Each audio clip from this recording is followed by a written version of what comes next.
Achieving stationary data is really important when you're working with time series data. And one way that you could help get your data into stationary is by applying the Box-Cox transform. So in today's video, what we're going to be doing is covering the background behind the Box-Cox transform. And then we're going to jump into some programming with Python where I can show you how to apply the Box-Cox transform to your time series data. And then also after that, finalizing it into the stationary form.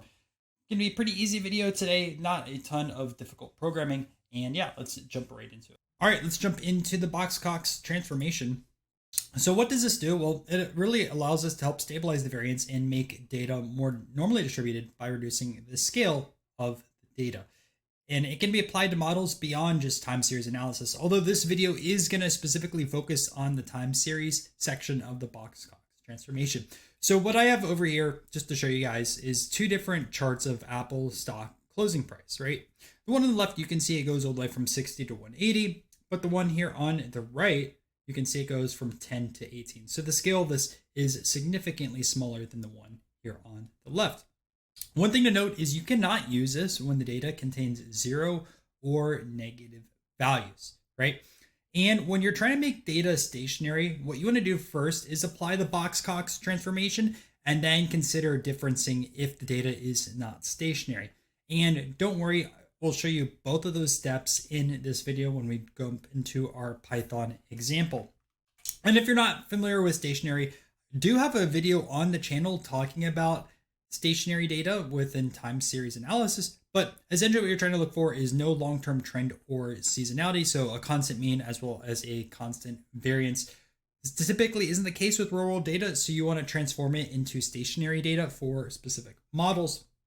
And we have other videos on the channel also talking about other ways that you can take a look at data to determine if it's stationary or not, whether you look at ACF, a PACF, or you take a look at some different types of hypothesis tests. So all covered in this series. I try to make as many videos as possible. So that is that. All right, the formula on this side of things, right? So we take a look at the lambda value on this side, right? And the lambda value for a Box-Cox transformation could be anywhere from a -5 to 5. And you apply the formula over here to the right. So how do you find the optimal lambda value? Well, luckily in Python, it is automatically done when we use SciPy. But you can also specifically identify a lambda value if you really wanted to and use that in case of this automatic calculation, right? And this is usually done in Python through the maximum likelihood estimation. So formula over here to the right, you can see y raised to the lambda -1 divided by lambda. If your lambda value is not 0, right, you can't divide by 0. Otherwise, it's the natural logarithm of y, right? So pretty self-explanatory on this side of it. And how we can do this in Python? Well, we can use scipy.stats import in Box-Cox. And by using this, we can find a lambda value as well as finding the new Box-Cox transformed data. Now, there are 3 optional parameters if you want to use them, right? Our lambda value, alpha, as well as optimizer. So with this intro out of the way, open up a Python notebook and we're going to start coding and let's jump into it.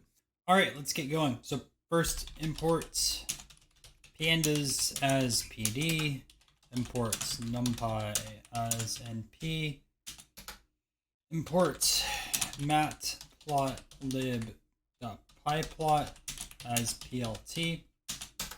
Then we're going to say from stats models.tsa.stat tools import add fuller. And then lastly, we're going to say from scipy.stats import Box-Cox.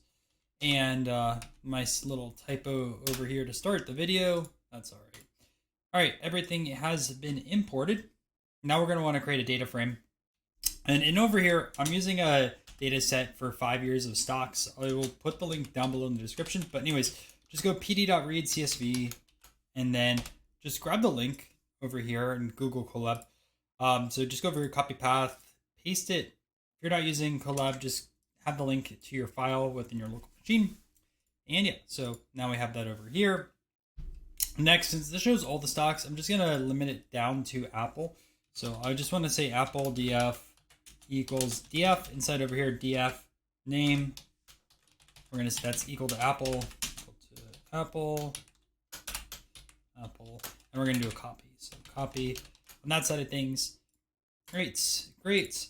And then just to show you what this looks like, also, if you are brand new to this series, right, which I assume a lot of you guys are, we'll just go over here to head 10, date, open, high, low, close, volume, and then also the name. Okay, so we're off to a pretty good start. First thing we want to do is just really quick plot the original data. So we'll just go over here, plt.figure, so fig size equals, we'll put 10.4.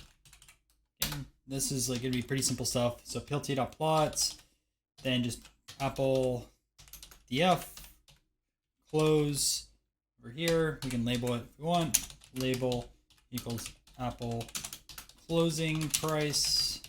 I was gonna say I'm not even gonna fix the capitalization, but I already paused and just said color equals black. Does not matter. Okay, next, set your titles. Plt.title. Apple closing price, done. Then X label, dates, plt Y label, price, legend, plt.legend, grid on here, true, and then show this, plt.show. And assuming no typos, we do have a typo. Awesome. Black. There we go. Okay. And for the Apple closing price, right? One thing we'll need for Box-Cox Transform, make sure that there's no values under 0. I should say 0 or under. Again, we can't use the value 0. We can't use any negatives. Obviously, taking a look at this, our scale, right? We go from 60 to 180. Obviously, the price goes a little bit below 60. We're not anywhere near 0, but I just want to show you really quick how you could take a look at your data set. So just go to print over here and we'll go inside it. We'll say Apple DF. We'll look at close specifically. So close. And over here, we're going to say less than or equal to 0. And then we'll say .any, right? And this should populate as false. So you'll see over here. So if there's 0 values, it would say it's true, but we're good to go, okay? And next, let's apply our Box-Cox transform. So all you have to do is Apple DF, we'll say close Box-Cox, and then over here, our lambda value, so lamb, like that. We're gonna say this equal to Box-Cox, Apple DF, and then over here, we'll say close. So close, like that.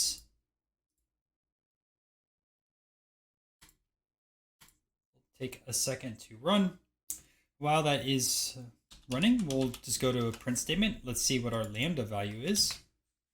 And then also, yeah, there we go. And our lambda value is 0.408, or I guess you round it to 0.409. And then what we'll do next is plot this again, but this time we'll take a look at our new Box-Cox. So we'll just grab all this over here. Put this over here.